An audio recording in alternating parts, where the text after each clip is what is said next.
अस्सलाम वालेकुम एवरीवन, मैं मोहम्मद तलहा और आप लोग देख रहे हैं तलहास फिज़िक्स एकेडमी। आज जो है वो फर्स्ट ईयर की एमसीक्यूज़ की प्रैक्टिस करनी है प्रीलियम पेपर्स के ज़रिए, और बारी है DJ Sindh government science college के पेपर को सॉल्व करने की। बहुत सारे स्टूडेंट्स कह रहे थे और फिर मेरा पर्सनल फेवरेट भी है कि हम जो है वो डीजे कॉलेज का जो पेपर है उसको लाजमी तौर पर सॉल्व करें, ताकि कुछ अच्छे एमसीक्यूज़ से भी हमें फ़ायदा हो सके। तो स्टार्ट करते हैं विद क्वेश्चन नंबर 1।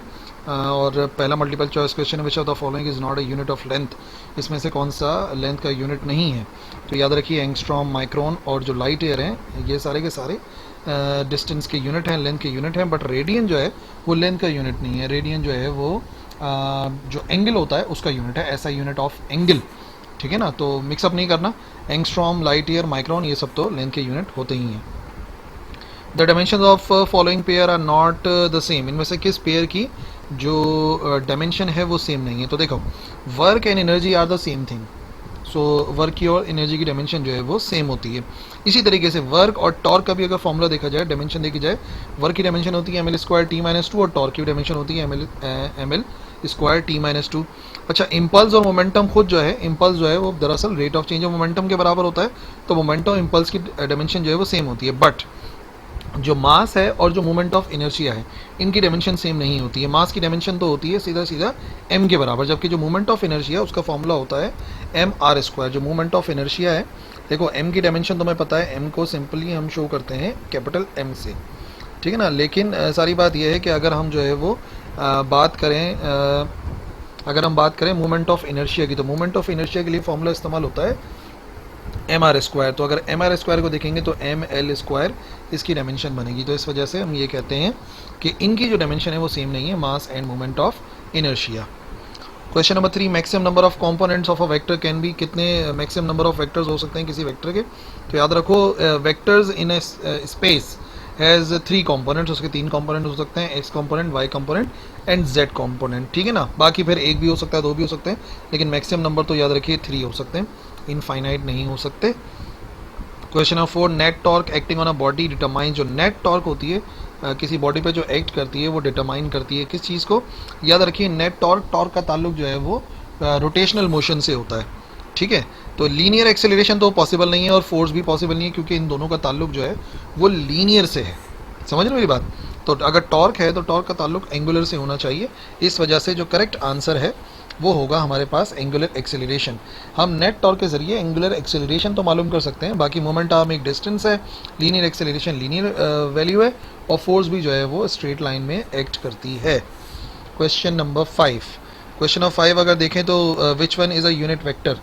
इनमें से कौन सा जो है वो यूनिट वेक्टर है? तो unit vector I which is parallel to x axis, unit vector j which is parallel to y axis, and unit vector k which is parallel to z axis। तो इसका मतलब करेक्ट आंसर होगा all of these। ये सारे के सारे जो है वो असल में यूनिट वेक्टर्स ही हैं। Question number 6, what is the angle of projection for which range and maximum height becomes equal. वो एंगल बताना है जिस पर रेंज और मैक्सिमम हाइट इक्वल हो जाती है। वैसे उसका आंसर आता है tan−4, लेकिन अगर अभी तक मेरी वीडियोस को फॉलो नहीं कर रहे तो शायद आपको इसकी डेरिवेशन नहीं आती हो। तो चलिए मैं डेरिवेशन जो है बता देता हूँ कि किस तरीके से इसको ड्राइव करते हैं। ये था हमारा क्वेश्चन नंबर 6। तो याद रखिए एक कंडीशन जो गिवन है ना, कंडीशन गिवन है कि रेंज और मैक्सिमम हाइट जो है वो बराबर है। अब अगर दोनों के फॉर्मूले पुट करें तो रेंज का फॉर्मूला होता है v0² साइन 2θ/g, और एच मैक्स का फॉर्मूला v0² sin² θ/2g होता है। तो यहाँ पर v0² कैंसिल, g से g कैंसिल। साइन 2θ का फॉर्मूला इस्तेमाल करें तो ये होता है 2 sin θ इंटू कॉस थीटा, और यहाँ पे लिखा हुआ है पहले से sin² θ/g। ठीक है, तो एक साइन को आप कर दो कैंसिल, ठीक है ना, एक साइन से एक साइन कैंसिल हो जाएगा, और यहाँ पे जो 2 लिखा हुआ था इसको भी इस तरफ भेज देंगे तो जाके मल्टीप्लाई हो जाएगा। मल्टीप्लाई होगा तो क्या बन जाएगा? ये बन जाएगा 4 is equal to cos, multiply से डिवाइड में इस तरफ हो जाएगा साइन, वो पहले से लिखा हुआ है, डिवाइड में आ गया कॉस। साइन ओवर कॉस आपको पता है बराबर होता है tan थीटा के, जो कि 4 के बराबर आ रहा है, and we have to find the angle, so tan inverse लेना पड़ेगा। तो इसका करेक्ट आंसर आ जाएगा tan इनवर्स 4। तो वैसे मैं पहले भी काफ़ी वीडियोस के अंदर इसको एक्सप्लेन कर चुका हूँ, tan इनवर्स 4 हो जाएगा। ठीक है जी, उसके बाद आ जाते हैं क्वेश्चन नंबर 7 की तरफ। Which of the following types of force can do no work on the particle on which it acts, इसमें से कौन सी फोर्स है जो वर्क नहीं कर सकती? याद रखिए, centripetal force, frictional force, elastic force and gravitational force, ये 4 फोर्सेज हैं जिनमें से हमें ये देखना है कि कौन सी जो है वो बॉडी पे वर्क नहीं कर सकती। तो याद रखिए, इलास्टिक फोर्स वर्क करती है, ठीक है ना, इलास्टिक फोर्स जो है वो वर्क करती है बॉडी के ऊपर और इजीली जो है वो आप देख सकते हो in case of spring. Gravitational force काम कर सकती है, वेट जो है बॉडी को अट्रैक्ट करता है तो वो भी वर्क कर सकती है, ठीक है ना। सेंट्रीपिटल फोर्स, पूरा सर्किल नहीं मुकम्मल हो तो सेंट्रीपिटल फोर्स जो है वो भी काम कर सकती है। वाहिद फोर्स है फ्रिक्शनल फोर्स जो कि काम नहीं कर सकती बल्कि ये सिर्फ अपोज करती है, ठीक है ना, तो ये वर्क नहीं करती है बल्कि ये अपोज करती है, इस वजह से राइट आंसर होगा फ्रिक्शनल फोर्स। अच्छा, सेंट्रीपिटल के लिए अगर आप कंफ्यूज हो रहे हो कि भाई पूरा गोल घूम जाता है, तो याद रखिए पूरा गोल घूमना कोई ज़रूरी नहीं है, ये फोर्स जो है वो सेंटर की तरफ खींचने की कोशिश कर रही होती है और ये बॉडी को मूव करवा देती है। Question number 8, the average power and instantaneous power becomes equal, average power instantaneous power equal होते हैं जब वर्क जो है वो डन किया जाता है एट यूनिफॉर्म रेट, ठीक है ना। अगर यूनिफॉर्म रेट के ऊपर काम किया जा रहा है तो ये दोनों की दोनों वैल्यूज़ जो है बराबर होती हैं। Question number 9, proton, electron, neutron, alpha particle have same momentum, electron है, प्रोटॉन है, न्यूट्रॉन है और अल्फा पार्टिकल है, उन सब के मोमेंटम सेम है, तो बताइए काइनेटिक एनर्जी किसकी ज़्यादा होगी? तो इसको समझने के लिए पहले एक रिलेशन ड्राइव करते हैं। ये रिलेशन होगा काइनेटिक एनर्जी और मोमेंटम के दरमियान में। आपको पता है काइनेटिक एनर्जी का फॉर्मूला होता है kinetic energy is equal to 1/2 mv²। इस इक्वेशन को आप मल्टीप्लाई कराइए और डिवाइड कराइए m से, उससे एक फ़ायदा होगा। फ़ायदा क्या होगा? ये हो जाएगा 1/2 m का स्क्वायर, v का स्क्वायर और अपॉन में एक m आ जाएगा। और ये जो ऊपर लिखा हुआ है ना m² v², दरअसल ये किसके बराबर हो सकता है? ये बराबर हो सकता है मोमेंटम के स्क्वायर के। तो मोमेंटम का square divide by 2m is equal to kinetic energy. ये रिलेशन होता है काइनेटिक एनर्जी और मोमेंटम के दरमियान में। अब यहाँ पे लिखा हुआ है कि उनका मोमेंटम सेम है, तो काइनेटिक एनर्जी किसकी ज़्यादा होगी? तो याद रखिए काइनेटिक एनर्जी का जो रिलेशन आ रहा है मास के साथ, मास जितना ज़्यादा होगा काइनेटिक एनर्जी उतनी कम होगी, मास जितना कम काइनेटिक एनर्जी ज़्यादा। तो सबसे हल्की बॉडी जो होगी उसकी काइनेटिक एनर्जी सबसे ज़्यादा होगी। तो इलेक्ट्रॉन, प्रोटॉन, न्यूट्रॉन और अल्फा पार्टिकल्स में से सबसे लाइटर होता है इलेक्ट्रॉन, तो इसका मतलब काइनेटिक एनर्जी सबसे ज़्यादा जो है वो इलेक्ट्रॉन की होगी अगर मोमेंटम जो है वो सेम है। Slope of work time graph, slope of work time graph जो है, स्लोप कहते हैं डिवाइड कराने को, वर्क और टाइम का स्लोप अगर निकलेगा तो हमें पता है ऊपर आएगा वर्क और नीचे आएगा टाइम। स्लोप का मतलब रेट ऑफ चेंज होता है और यही रेट ऑफ चेंज दरअसल पावर के बराबर होता है, तो राइट आंसर सीधा सीधा हो जाएगा power. Question number 11, when a body is whirled in a horizontal circle by means of a string, जो सेंट्रीपिटल फोर्स है वो कौन सप्लाई करता है? अगर हम एक रस्सी को जो है वो घुमाते हैं एक हॉरिजॉन्टल सर्किल में, एक बॉडी जो कि रस्सी से जुड़ी हुई थी, मैं सीधा सीधा गोल गोल घुमाऊंगा तो सेंट्रीपिटल फोर्स कहाँ से आएगी? बॉडी के मास से, वेलोसिटी से, या सबसे गलत जवाब वो होगी टेंशन इन द स्ट्रिंग। जो हम फोर्स अप्लाई करते हैं उससे रस्सी में टेंशन प्रोड्यूस होता है और उस टेंशन की वजह से जो बॉडी है वो सर्किल में मूव करती है। 12, the circumference of a circle subtends at an angle, जो सर्कमफेरेंस होता है सर्किल का वो कितना एंगल बनाता है? पूरा गोल। क्वेश्चन नंबर 12, ये कह रहे हैं पूरा इस तरीके से जो गोल बनता है सर्कमफेरेंस जो है वो कितना एंगल बनाता है, मतलब यहाँ से लेके यहाँ तक का एंगल कितना होता है? अगर आप डिग्रीज में लिखोगे तो वो 60 डिग्रीज होता है और अगर रेडियन में लिखोगे तो बराबर होता है 2 पाई रेडियंस के। एक सर्किल जो है उसका टोटल एंगल बनता है 2 पाई radiance. The angular speed off spin motion of the earth in radian पर सेकेंड, जो एंगुलर स्पीड है अर्थ की इन रेडियन पर सेकेंड निकालना है वो कितनी है? तो ये आ जाता है हमारा क्वेश्चन नंबर 13।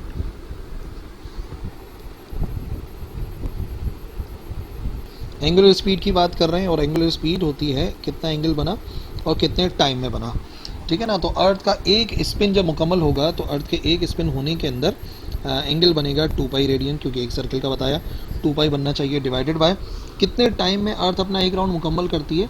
तो स्पिन मोशन वाली ना, तो वो एक दिन में मुकम्मल करती है। एक दिन का मतलब उसको पहले मल्टीप्लाई करना पड़ेगा 24 से ताकि आवर्स में आ जाए, डे से आवर्स, आवर्स से मिनट और मिनट से आंसर आ जाएगा सेकंड के अंदर।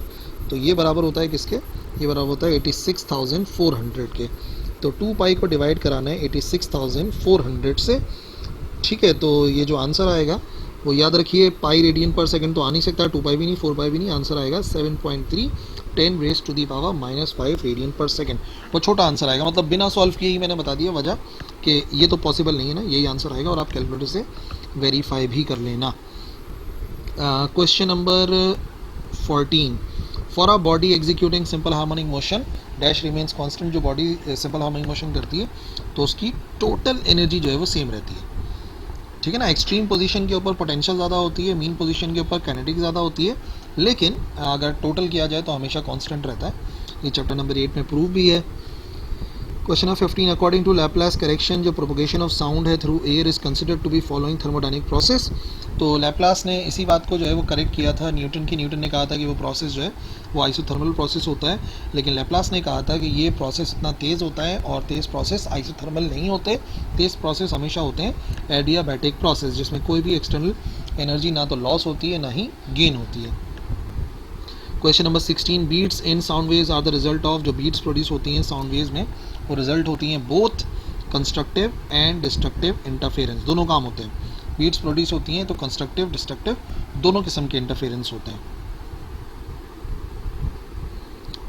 Question number 17, silence zone takes place due to. जो साइलेंस जोन होता है साउंड का जब भी इंटरफेरेंस होता है तो साइलेंस जोन का मतलब वहाँ पे आवाज़ नहीं आती, साइलेंस होता है, और वो होता है due to the destructive interference. जाहिर सी बात है अगर साउंड वेव की एक वेव दूसरी वेव को कैंसिल करेगी, यानी कि इफेक्ट को कैंसिल कर देगी, तो वो इंटरफेरेंस होता है destructive interference. Question number 18, longitudinal waves इनमें से क्या नहीं कर सकती। Longitudinal waves for example light waves reflect कर सकती हैं, वो रिफ्रैक्ट कर सकती हैं, ठीक है ना, वो डिफ्रैक्ट कर सकती हैं, बट याद रखिए वो पोलराइज नहीं कर सकती। पोलराइजेशन के लिए लाजमी तौर पे और सॉरी मैंने अभी भी लाइट बोल दिया, बेसिकली हम साउंड की बात कर रहे हैं। लॉन्गिट्यूडनल वेव्स की एक कॉमन मिसाल है वो है sound waves. Sound waves reflect हो सकती हैं, रिफ्रैक्ट हो सकती हैं, ठीक है, डिफ्रैक्ट हो सकती हैं, बट वो पोलराइज नहीं हो सकती। पोलराइज होने के लिए शर्त ये है कि जो वेव है वो ट्रांसवर्स होगी तभी, अगर उसको फॉर एग्जांपल हम किसी भी जो है वो एक तरीके से पोलराइज करें, उसके एक पार्ट को रोकें तो दूसरे पार्ट को जाने दें, तो वो इन्हीं वेव्स के अंदर पॉसिबल है, बाकी दूसरी वेव्स के अंदर पॉसिबल नहीं हो सकता, ठीक है ना। ये पोलराइजेशन का टॉपिक ही है। In Young's double slit experiment fringe spacing is equal to. जो फ्रिंज स्पेसिंग है Young's double slit experiment lambda L/D के बराबर होती है। तो ये तो डायरेक्ट जल्दी कर सकते हैं ऐसे मल्टीपल चॉइस क्वेश्चन को आप लोग। The minimum distance between an object and its real image in a convex lens is equal to 4f। याद रखो जो मिनिमम डिस्टेंस होता है ऑब्जेक्ट और रियल इमेज के दरमियान में किसी भी कॉन्वेक्स लेंस के, वो होता है 4f। तो वैसे तो आप इसको याद कर सकते हो, लेकिन अगर हाउ वाली बात जहन में आ रही है कि ऐसा कैसे पॉसिबल है, तो उसे इम्प्रूव करा देता हूँ। लेकिन आप इसको सिंपली याद भी रख सकते हो, तो काफ़ी हद तक प्रॉब्लम जो है वो सॉल्व हो जाएगी और मल्टीपल चॉइस क्वेश्चन जल्दी हो जाएगा। लेट से ये हमारे पास एक कॉन्वेक्स लेंस है, ठीक है ना, और कोई भी ऑब्जेक्ट इधर है और उसका रियल इमेज इधर बन रहा है। तो लेट से सपोज कर लेते हैं यहाँ से यहाँ तक का डिस्टेंस कितना है और यहाँ से यहाँ तक का, तो यहाँ से यहाँ तक का डिस्टेंस कर लेते हैं d के बराबर। यहाँ से यहाँ तक का डिस्टेंस कर लेते हैं किसके बराबर, ये होता है x कर देते हैं, चलो वैसे तो p कहलाता है ये। तो इसका मतलब बाकी डिस्टेंस कितना हो जाएगा, बाकी डिस्टेंस हो जाएगा d माइनस एक्स के बराबर। तो फार्मूला हमें पता है 1/f बराबर होता है 1/p प्लस 1/q के बराबर। तो ये हो जाएगा 1/f। p ऑब्जेक्ट डिस्टेंस को हमने x का नाम दिया है तो 1/x हो जाएगा, प्लस q को हमने नाम दिया है d माइनस एक्स का, तो d माइनस एक्स हो जाएगा, और एलसीएम लेंगे तो ये हो जाएगा d minus X plus X. 1/f is equal to d minus X, यहाँ पर आ जाएगा प्लस एक्स, डिवाइडेड बाय दोनों को मल्टीप्लाई कराते हैं, ठीक है ना, दोनों को मल्टीप्लाई कराते हैं तो x मल्टीप्लाई हो जाएगा d माइनस एक्स से। ये सिंप्लीफाई करा रहा हूँ, याद भी रख सकते हो, लेकिन बहरहाल पता तो होना चाहिए ना, ऐसे थोड़ी कि बस रटते ही रहो और बात को। तो ये हो गए कैंसिल, ये आ जाएगा हमारे पास 1/f इज इक्वल टू, ऊपर आ रहा है d और नीचे आ जाएगा xd माइनस का एक्स स्क्वायर, ठीक है। रीअरेंज करो तो ये हो जाएगा xd माइनस का x square is equal to d into f, और रीअरेंज करें अगर एक तरफ ले जाएं तो हो जाएगा एक्स स्क्वायर माइनस का xd प्लस का df, ठीक है ना। सारी वैल्यूज़ राइट हैंड साइड पे ले गए, लेट से 0 आ गया। अब ये आपको नज़र आ रही है क्वाड्रेटिक इक्वेशन, और ऐसी क्वाड्रेटिक इक्वेशन ये मैथमेटिक्स वाले ज़रा ज़्यादा क्लियरली समझ पाएंगे ना, और बाकी जो मेडिकल वाले हैं उन्होंने मैट्रिक में तो खैर पढ़ी होगी। तो यहाँ जो वैल्यू होती है वो एक ही वैल्यू होती है जो कि 1 के बराबर है। जो x के साथ लिखा होता है वो b की वैल्यू होती है -d है, और जो बाकी बचा वो होता है कांस्टेंट df, ठीक है ना। तो क्वाड्रेटिक इक्वेशन के अंदर याद रखिए, अगर इसके रूट्स इक्वल हैं, ठीक है ना, रूट्स आर रियल, तो रियल रूट्स के लिए एक शर्त है कि जो इसका डिस्क्रीमेंट है वो बराबर होना, वो डिस्क्रीमेंट जो है वो बड़ा होना चाहिए या फिर इक्वल होना चाहिए ज़ीरो के, ठीक है ना। अगर बड़ा होगा या इक्वल होगा तभी जो है वो ज़ीरो के बराबर होगा, तो रूट्स जो है वो रियल होते हैं। और डी खुद बराबर होता है बी स्क्वायर माइनस 4ac के। तो अभी बी स्क्वायर क्या बनेगा हमारे पास, बी स्क्वायर बनेगा माइनस के डी का स्क्वायर माइनस का 4, ए की जगह पर आएगा 1, सी की जगह पर आएगा df, और ये ग्रेटर देन इक्वल टू 0 आना चाहिए। तो ये वैल्यू हो जाएगी हमारे पास डी का स्क्वायर माइनस का 4df बनेगा greater than equal to 0। Rearrange करो तो ये हो जाएगा d square greater than equal to 4df, और अगर हम d से d को कैंसिल कर दें तो बेसिकली हमें वैल्यू मिल जाएगी कि मिनिमम डिस्टेंस कितना होना चाहिए, और वो होना चाहिए 4f, ठीक है ना। तो इस तरीके से आप इसको प्रूव भी कर सकते हो और बहरहाल इसको याद भी रख सकते हो। 21 अगर एक कॉन्वेक्स लेंस है जिसका अपर्चर लार्ज है, ठीक है ना, तो वो फेल हो जाता है लाइट को कन्वर्ज करने में ऑन अ सिंगल पॉइंट, तो इस खराबी को कहते हैं स्फेरिकल एबरेशन। स्फेरिकल एबरेशन के अंदर जब भी कॉर्नर से पास होती है, अगर अपर्चर बड़ा होता है तो लाइट रेस पास होती हैं कॉर्नर्स ऑफ द लेंस से, तो वो एक पॉइंट पे कन्वर्ज नहीं होती due to spherical aberration. Question number 22, linear distance between two nearest point of a medium vibrating in phase. कोई से भी अगर वेव हो और उसके अंदर वो पार्टिकल जो सेम फेज में हो, यानी कि दोनों क्रस्ट में हो या दोनों ट्रफ में हो, मैं ये कह रहा हूँ क्वेश्चन नंबर 22, ठीक है ना। फॉर एग्जांपल अगर हम ट्रांसवर्स वेव कंसिडर कर लें तो इजी हो जाएगा। इसमें ये पॉइंट, ये पॉइंट, ये पॉइंट और ये पॉइंट सेम फेज में हैं, और अगर समझना चाहो तो ये पॉइंट, ये पॉइंट, ये पॉइंट सेम फेज में है। तो ये कह रहे हैं जो डिस्टेंस होता है बिटवीन, क्या कह रहे हैं, कहाँ चला गया, the linear distance between two nearest points of the medium vibrating in phase. In phase होंगे तो वो जो मिनिमम डिस्टेंस होता है वो कहलाता है वेवलेंथ, ठीक है ना। यानी कि एक क्रस्ट से लेके एक क्रस्ट तक का फासला या एक ट्रफ से लेके दूसरे ट्रफ तक का फासला, तो वो बराबर होता है किस चीज़ के, वो बराबर होता है वेवलेंथ के, ठीक है जी। The locus of all points in a medium having the same phase of vibration is called, again वही बात हो गई, चैप्टर नंबर 9 के अंदर पढ़ा था हम लोगों ने यहाँ पे कॉन्सेप्ट। ये तमाम पॉइंट जो कि सेम फेज में होते हैं उनको मिला के बन जाता है एक wave front. Question number 14, Michael's interferometer can be use to find. Michael's interferometer का काम होता है to find the wavelength of light. ये मॉडल पेपर में भी एक क्वेश्चन आया हुआ था ऐसे ही। द मैग्नीट्यूड और रिजल्टेंट ऑफ टू फोर्सेज, 6 और 8 न्यूटन की फोर्सेज हैं जो राइट एंगल पर एक्ट कर रही हैं, तो उनका रिजल्टेंट कितना होगा, 6 और 8। और क्वेश्चन कौन सा है, क्वेश्चन है 25 क्वेश्चन है, और वो राइट एंगल पर हैं दोनों फोर्सेस।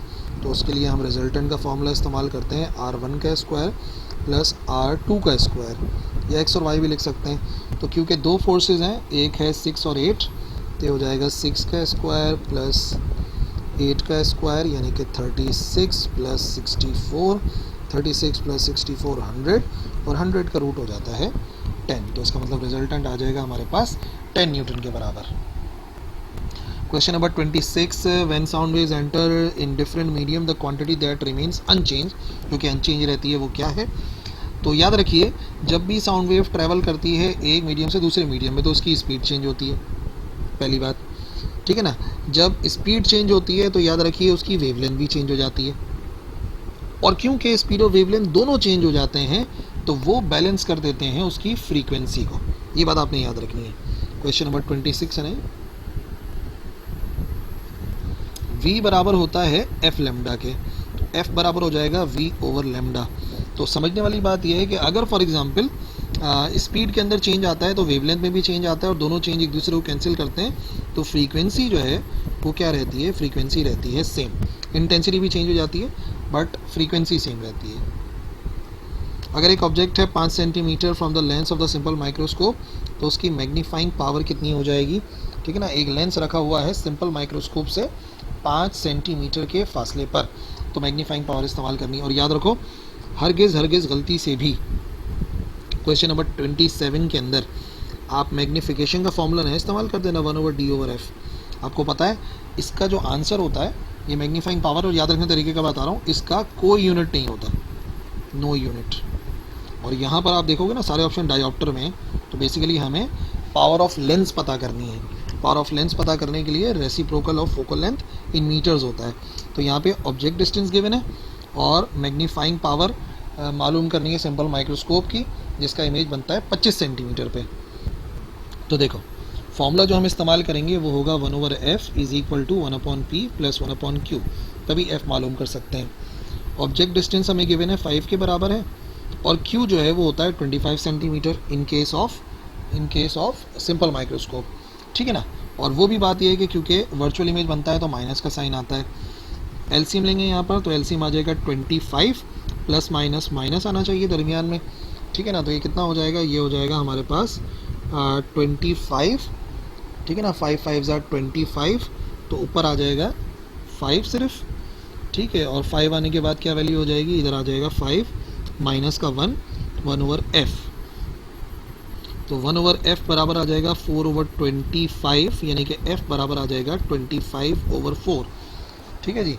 तो अभी हम जो है ना ये जो आंसर निकालेंगे, याद रखो ये आंसर जो है फिलहाल सेंटीमीटर्स के अंदर आ रहा है। 25 डिवाइड बाय 4 ये होता है 6.25 मीटर्स, सॉरी सेंटीमीटर्स। और लाजमी तौर पे आपने याद रखना है कि पावर जब हम मालूम करते हैं तो उसके लिए फोकल लेंथ होनी चाहिए इन मीटर्स।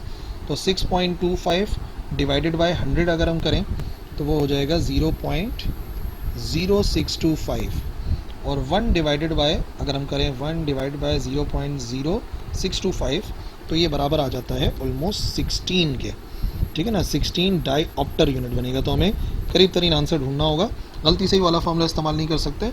सो करीब तरीन आंसर है 15 dioptres, this is the right answer. Question number 28, Newton's laws does not hold good for particles. वो पार्टिकल जो कि comparable to the speed of light travel कर रहे होते हैं उन पे न्यूटन लॉज एक्ट नहीं करते, अप्लाई नहीं हो सकते। क्वेश्चन नंबर 29, लॉन्ग जंप पर in during long jump athlete run करता है जंप करने से पहले ताकि उसका मोमेंटम बढ़ जाए। इनर्शिया नहीं बढ़ाता, inertia is the measurement of mass, पीछे जाने के मास चेंज नहीं होता, पीछे जाने से मोमेंटम चेंज होता है। 30, which shows the correct relation between total time of flight and maximum height. इनमें से कौन सा रिलेशन है जो टोटल टाइम ऑफ फ्लाइट और मैक्सिमम हाइट के दरमियान में होता है। क्वेश्चन नंबर 30, तो एच मैक्स का फॉर्मूला पहले देख लो, ये होता है v0 square sine square theta over 2g, जिसको हम लिख सकते हैं v0 साइन थीटा का होल स्क्वायर ओवर 2g। इसको यूज़ करना है ना अभी, इस वजह से मैंने होल स्क्वायरिंग कर ली। ये फॉर्मूला है एच मैक्स का, ठीक है ना। और t का अपना फॉर्मूला होता है 2v0 sine theta over g के, टोटल टाइम ऑफ फ्लाइट ना। अब यहाँ से आप v0 साइन थीटा की वैल्यू को अलग कर लो ताकि उधर पुट कर सकें, तो ये हो जाएगा हमारे पास gt ओवर 2 के बराबर, gt ओवर 2 बराबर आ जाएगा v0 साइन थीटा। अब ये जो वैल्यू है ना gt ओवर 2, इसको हम यहाँ पे पुट कर देंगे, तो रिलेशन बनेगा h मैक्स के साथ। h मैक्स बराबर आएगा gt ओवर 2 का होल स्क्वायर डिवाइडेड बाय क्या लिखा हुआ है, डिवाइड में लिखा हुआ है 2g। तो ये हो जाएगा कितना, ये हो जाएगा हमारे पास g का स्क्वायर, t का स्क्वायर और 2 का स्क्वायर 4 2 8 हो जाएगा और g आ जाएगा। तो इस तरीके से एक g से एक g कैंसिल, तो जो फॉर्मूला बनेगा h मैक्स का जो रिलेशन बनेगा वो बनेगा gt square over 8। H max is equal to gt square over 8, gt square over 8, ये पहला वाला आंसर है। h is equal to gt square over 8। Question number 31, if a body is revolving in xy plane clockwise the direction of angular velocity will be along the direction of third axis के अंदर, और वो होगा in the z axis. लेकिन हाँ, अब z positive होगा कि नेगेटिव होगा, इसके लिए याद रखो हमें इस्तेमाल करना होता है हमारा right hand rule. Right hand rule के मुताबिक जो बॉडी है उसके रोटेशन की डायरेक्शन में अपनी फिंगर्स घुमाओगे, ठीक है ना। आप अपनी फिंगर्स को घुमाओगे उसकी रोटेशन की डायरेक्शन में, तो जो थंब होगा वो आपको बता देगा कि क्या होगी उसकी डायरेक्शन ऑफ एंगुलर वेलोसिटी। अब ये सीधा सीधा कह रहे हैं कि एक्स वाई प्लेन के अंदर क्लॉकवाइज रिवॉल्व कर रहा है, ठीक है ना। एक्स वाई प्लेन के अंदर वो रिवॉल्व कर रहा है क्लॉकवाइज, ठीक है। तो आप अपनी फिंगर्स को घुमाएंगे क्लॉकवाइज, तो आपको पता चलेगा कि जो आंसर है वो आ रहा है नेगेटिव जेड एक्सिस के अंदर, ठीक है। ठीक है ना। थोड़ा दिखाना मुश्किल हो जाएगा, लेकिन आप लोग अपने उंगलियों को घुमाओ। सामने अगर कोई दीवार पे घड़ी नज़र आ रही है तो आप जैसे क्लॉकवाइज चल रही है घड़ी, उंगलियों को वैसे घुमाओ राइट हैंड में। जो राइट हैंड रूल है, थंब और फिंगर्स की जो कर्लिंग है, तो फिंगर्स को कर्ल करोगे ना घड़ी के रोटेशन की डायरेक्शन में, थंब जो है वो अंदर की तरफ जा रहा होगा क्लॉक के, जो कि जाहिर करता है नेगेटिव जेड एक्सिस को। Angular velocity of minute hand of the clock radian पर सेकंड के अंदर अगर मालूम करें minute hand of the clock. Question number 32, question number 32, angular velocity of minute hand of a clock. तो याद रखिए एंगल जो है वो तो 2 पाई बनता है एक रोटेशन में, और जो मिनट की सुई है वो अपना एक रोटेशन मुकम्मल करती है पूरे के पूरे 1 घंटे के बाद। 1 घंटे का मतलब हो गया 3600 सेकेंड्स, ठीक है ना। ये रेडियन में हो गया, ये सेकेंड में हो गया, तो कैंसिल होने के बाद 2 और ये आ जाएगा 1800, तो पाई बाई 1800 आंसर होगा, पाई बाई 1800। 34.4 रेडियन, ये एक न्यूमेरिकल के अंदर भी आया था, और ये बराबर होता है कितने रेवोल्यूशन के, वो आपको मालूम करना है।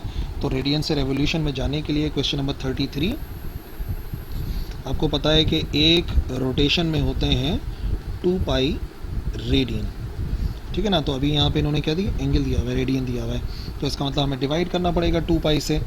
तो एंगल कितना बना, 34.4 रेडियन, इसको डिवाइड करेंगे जब 2 पाई से, तो आंसर आ जाएगा रोटेशन में क्या बनेगा, 34.4 डिवाइडेड बाय 6.25, ये होता है 5.5 रोटेशंस के बराबर या रेवोल्यूशंस के बराबर, 5.5 रेवोल्यूशंस।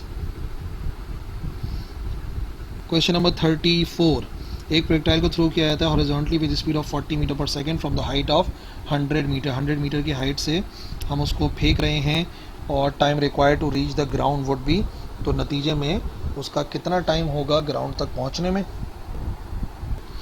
सो यहाँ पे अलग से ड्रॉ कर लेते हैं। क्वेश्चन नंबर 34, हाइट कितनी है, कितनी हाइट से फेंक रहे हैं, तो फॉर एग्जांपल हम उसको फेंक रहे हैं 100 मीटर की हाइट से, ये आ गई 100 मीटर की हाइट, और थ्रो कर रहे हैं उसको हॉरिजॉन्टली। हॉरिजॉन्टली थ्रो करने का मतलब कितना, 40 मीटर पर सेकंड गिवन था ना, 40 मीटर पर सेकंड, और 100 मीटर की हाइट से, तो जाहिर सी बात है वो इस तरीके से जाके ग्राउंड पे गिरेगा, ये हमें मालूम करना है। तो एक्चुअली अगर देखा जाए तो ये हमें वेलोसिटी गिवन है एक्स एक्सिस की, वी नॉट एक्स, और ये जो हाइट है ये तो आपको पता है वाई एक्सिस की होती है। तो बेसिकली अगर इस्तेमाल करें हम सेकेंड इक्वेशन ऑफ मोशन, तो h is equal to v i t plus 1/2 g t square, तो इससे हम सॉल्व कर सकते हैं।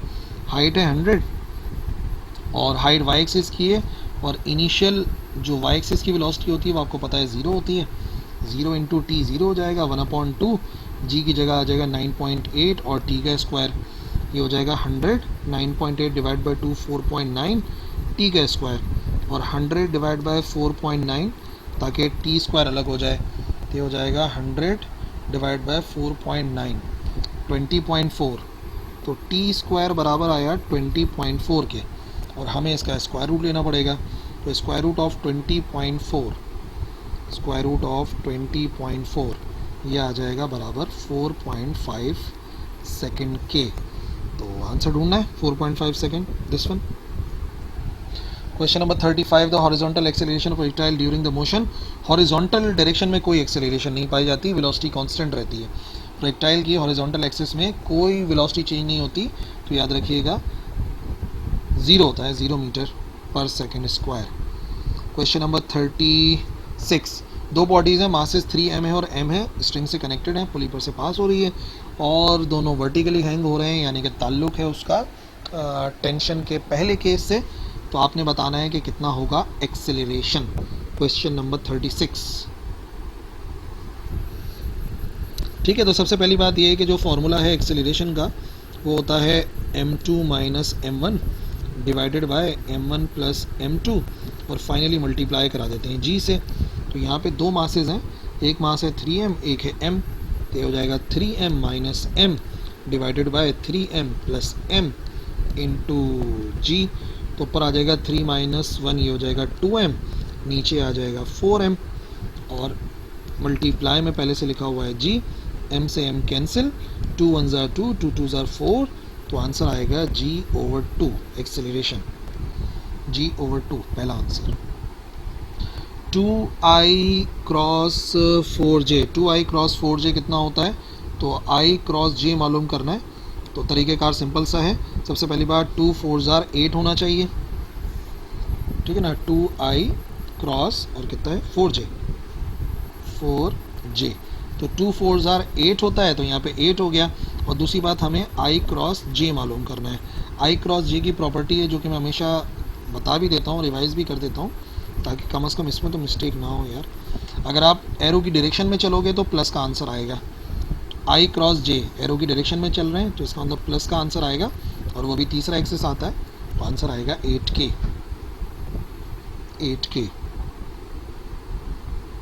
37 angle between 2i and 3j। आई का जे से बनने वाला एंगल 90 डिग्री होता है। आई एक्स एक्सिस में होता है, जे वाई एक्सिस में, उनके दरमियान का एंगल हमेशा 90 डिग्री होगा। 39 at what depth the weight of the body becomes 3/4 as compared to the body weight on the surface of earth। किस डेप्थ पे जाके जो वेट है वो बराबर हो जाता है 3/4। तो 3/4 होने का मतलब वैल्यू ऑफ जी 3/4 हो जाती है। तो फॉर्मूला अगर देखा जाए डेप्थ वाला, तो जी डैश बराबर होता है जी 1 माइनस डी ओवर आर ई। सवाल ये है कि किस डेप्थ पर जाके वैल्यू ऑफ जी हो जाती है 3/4 ऑफ जी के। इधर भी जी आ गया, इधर आ गया 1 माइनस डी ओवर आर ई। क्या क्या कैंसिल हो गया? जी से जी कैंसिल, तो क्या बचा 3/4 is equal to 1 minus d over r e. Rearrange करो, डी ओवर आर ई को अलग करो, तो डी ओवर आर ई अगर इस तरफ चला जाएगा तो ये आ जाएगा 1 माइनस 3/4, बनेगा 4 माइनस 3/4। 4 माइनस 3 होगा 1/4, और आर ई उधर जाके मल्टीप्लाई हो जाएगा। तो याद रखो, अगर हम रेडियस ऑफ अर्थ के लिहाज से 1/4 डेप्थ में जाएंगे तो वैल्यू ऑफ जी इतनी हो जाएगी, और नतीजे में वेट भी उतना ही हो जाएगा। तो आंसर आना चाहिए R E divide by 4, R E divide by 4, ये वाला आंसर है। जूल इंटू सेकेंड यूनिट होता है एंगुलर मोमेंटम का। कौन से पर आ गए? Okay, angular momentum of body is always dash to its angular velocity. Parallel होती है, जो डायरेक्शन एंगुलर वेलोसिटी की होती है परपेंडिकुलर, वही होती है एंगुलर मोमेंटम की। If angular projection of a projectile motion is 45 degree, तो रेंज जो है then its range is dash than two height covered by the body. ज़्यादा होगी, जो रेंज होगी वो हमेशा ज़्यादा होती है, ग्रेटर, क्योंकि मैक्सिमम रेंज कवर होती है अगर 45 डिग्री से फेंका जाता है, तो राइट आंसर होगा ग्रेटर। ठीक है जी, ये लास्ट था हमारा। ओके, उसके बाद सेक्शन बी और सी जो है वो आप देख लेना, पीडीएफ में मैंने दिया हुआ है, डाउनलोड डिस्क्रिप्शन में जाओ, डाउनलोड कर लो इंशाल्लाह। और कोई कन्फ्यूजन है, कोई सवाल अगर हो जो कमेंट्स में हल हो सकता हो तो आप पूछ सकते हो। That's all for today. अल्लाह हाफिज़।